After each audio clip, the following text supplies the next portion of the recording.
Hey, good evening. Happy Saturday evening. You guys, I did not do my soaring solo video this morning, so I'm doing it late. Better late than never, right?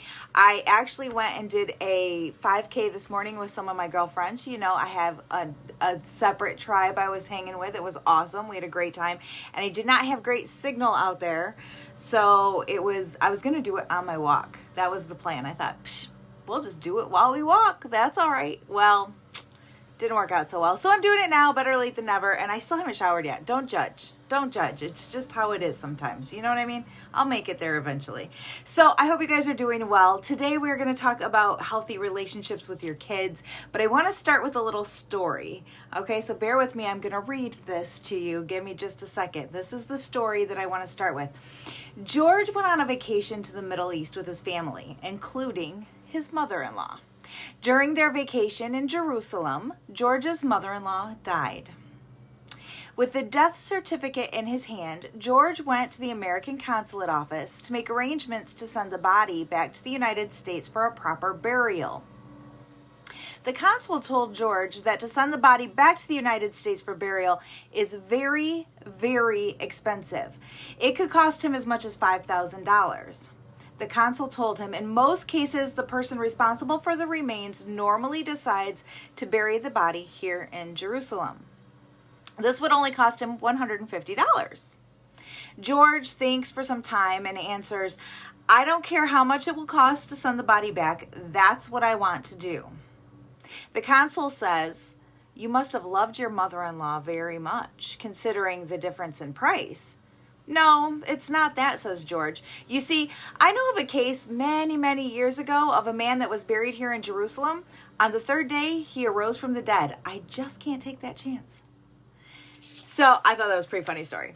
And I want to talk about that because as single mothers here in Soaring Solo, most of us are single moms, right? Well, all of us in Soaring Solo are single moms, but you might be watching, you might not be. But anyway, we as single moms, someday, we are most likely going to be mother-in-laws. Odds are good, right? And there are lots of mother-in-law jokes out there. There are lots of stereotypes about mother-in-laws. And I don't know about you ladies, but I don't want to be stereotyped as that kind of mother-in-law. One of my parenting goals is that my future daughter-in-law loves me, respects me, wants me to be around once in a while. Okay? And that doesn't seem to be the norm. The thing that I've noticed as I've continued to talk to people about this topic is mother-in-laws can be a little meddling. A lot of mothers, particularly single mothers who have raised boys, I've found this more often than not, have weird relationships with their children. Yeah, have you noticed that? Ask around. Like there's some oddities out there. No, it's not all of them, but there are more than I would like to admit. And honestly, I can see that in my own relationship with my son. As a single mother, leaving his dad when he was 6 months old, it was him and me against the world. Like that's all I had was this child. So it's really easy to blur the boundaries between mother and son. So I know not everyone has sons. Some of you have daughters. That's okay. This probably applies in some ways too, but I really notice more than not that mother-son relationships, especially with a single mom, are tricky. And I want to talk about how important it is to keep those boundaries. And like I said, I can see it in my own life. I'm working every day to try to be the best mom that I can, and I'm messing up every day too. And you know, there's grace for that. That's okay. We're going to get through it and we're going to learn and we're going to grow. Okay? So I want to talk about building a healthy relationship with your children. Okay? I want to step back to a few months back when we talked about parenting goals. What were your parenting goals? Do you remember? Are they in the forefront of your mind? Let me tell you a couple of my parenting goals, and I hope, even though our parenting goals are probably different, I hope they have some similarities, okay? That there's something in this ballpark that you've thought about. One of the things that I hope to achieve as a parent is that my son will have healthy relationships with other people, whether it's his future spouse, whether it's his friends, whether it's teachers at school, whether it's his future boss, healthy relationships with other people. I want to raise him that way. Another one is to become a productive member of society. I don't want him mooching. I want him to be a hard worker. I want him to contribute to the world, right? And I want him to be independent. I want him to be able to survive on his own, which these things sound, I think probably most of us would agree that these are great goals as a parent for your children. And yet a lot of us have a tendency to hinder our children from becoming those things. We want to do everything for them. We overcompensate. We protect to the point where they don't ever feel any pain. And I know I hate seeing my son in pain. He's at baseball tryouts right now. And I'm nervous as heck for him because I know he's going to be heartbroken if he doesn't make it. But you know what? Better that he learn how to handle rejection at 12 than having that first experience later on. Better that they learn consequences and they feel the pain of their mistakes at a young age than when it's older and it's much more, the consequences are a lot bigger, right? So I want to talk about some things really briefly that we can do to kind of help keep those boundaries healthy and separate as moms and kids.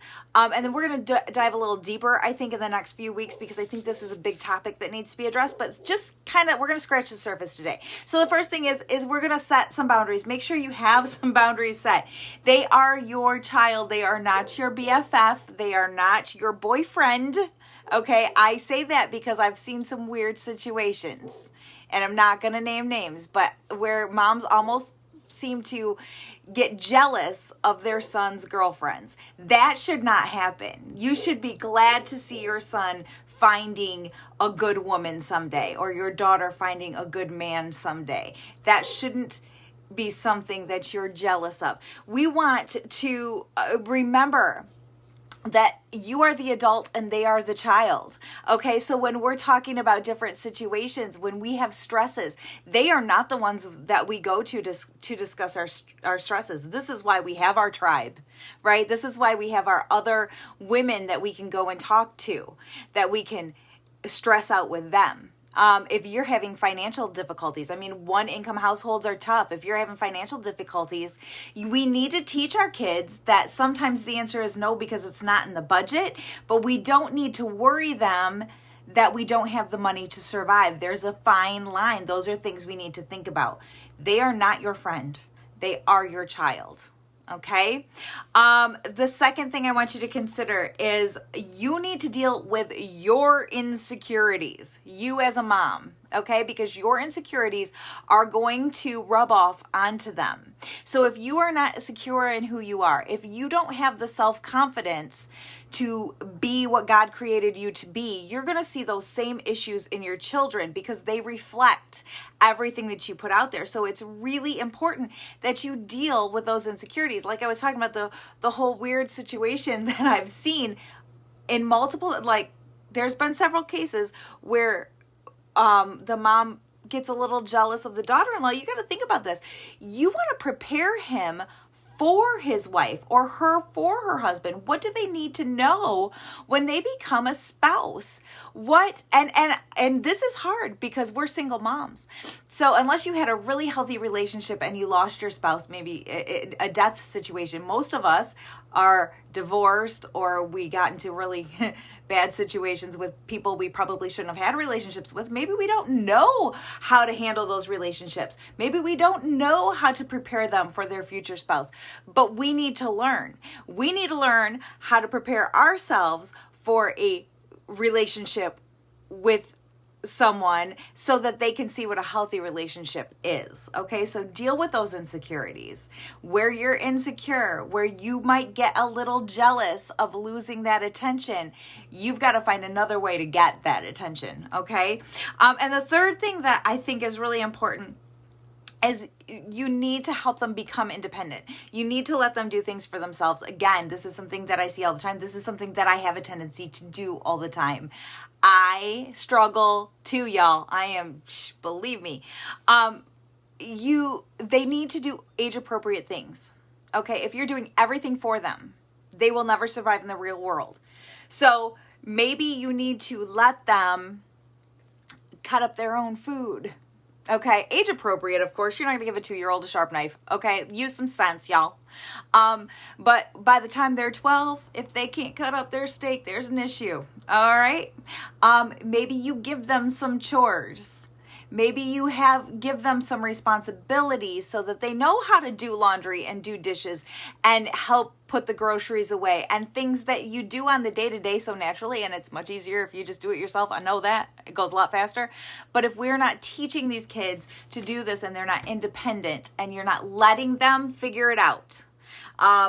When I worked at the school, one of my biggest shake my head moments, and again, no judgment because I've been there, okay, was how many kids would forget their gym clothes or forget their report or forget their book or whatever they forgot that they needed for class that day. And they would go down to the office and they would call mom, and mom would drop everything and run and bring it to them. And I'm thinking, how many moms have jobs where they can really do that? It's crazy. Evidently, a lot of us, we're very blessed, right? But here's the thing. As hard as it is, you might be better off saying, sorry, you forgot it. You're just going to have to figure it out. You forgot your gym clothes? Well, what do you do then? Oh, well, Ms. Hogel makes me read a thing and answer some questions. Well, then I guess that's what you're doing for gym today. Let them feel the consequences while they're not huge, right? Because I bet if they hate that part, they're probably not going to forget their gym clothes too many more times. If they get an F on that report, they're probably going to remember to turn it in next time. I struggled with that when I was a kid. I'd do the work and then lose it in my locker because I was messy. Anyway, help them become independent, and sometimes that's letting them feel the hurt, and it's really super hard. I know that, okay? Another thing that you need to do to help your kids become independent and healthy and have boundaries is get a life of your own. And this is hard too, and I did not do this until way too late. My life revolved around my child until the last few years. And again, when they're littler, they need more attention and they need you more. But there comes a point where they're going to want to go hang out with their friends and they're not going to want to hang out with you. And you can't be hurt about it. You have to know that it's time for you to go hang out with your friends and have a little fun, right? So if you don't have a life, if you're like me and you were on that first date and they're like, what do you do for fun? And I'm like, I don't know. I don't do anything for fun. You need to find some fun. You need to find some friends, and you need to have a life of your own outside of them. They need to see that. They need to see that that's healthy and that's good, and you do have interests outside of them. I hope this helped. We're going to dive a little bit deeper into this because I really think it is a big issue, especially as our kids grow into adults. And so hopefully we can kind of set some boundaries, and you and I both can learn to do the hard thing here and raise our kids to be productive members of society and healthy adults with healthy relationships.